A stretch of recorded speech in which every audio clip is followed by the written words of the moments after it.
សួស្តីបងប្អូនអរគ្នាឥឡូវនេះខ្ញុំមានម៉ូទ័របាញ់ខ្លាញ់គោរបស់ Makita មកបង្ហាញជូនបងប្អូនអរគ្នា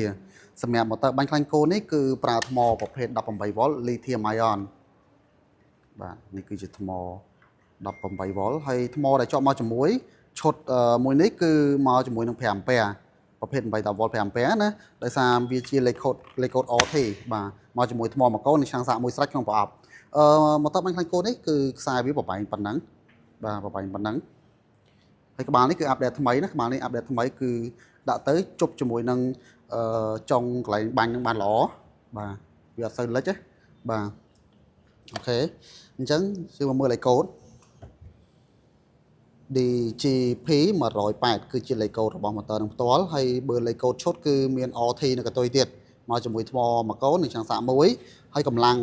បាញ់របស់វាសម្ពាធរបស់វាគឺ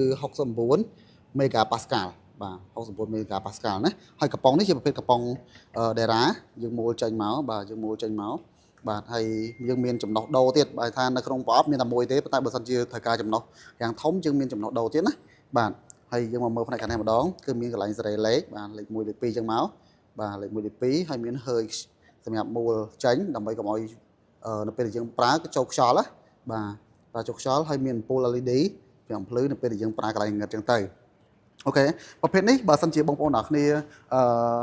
មានចំណាប់អារម្មណ៍ណាយើងមានផលិតផលក្នុងការតេស្តអាចបងប្អូនអ្នកគ្នាតេស្តមួយថ្ងៃពីរថ្ងៃសាកសិនទៅបើសិនជាតេស្តត្រូវចាំទិញយកទៅប្រើប្រាស់អញ្ចឹងខ្ញុំមានប៉ុណ្ណឹងបាទសូមអរគុណ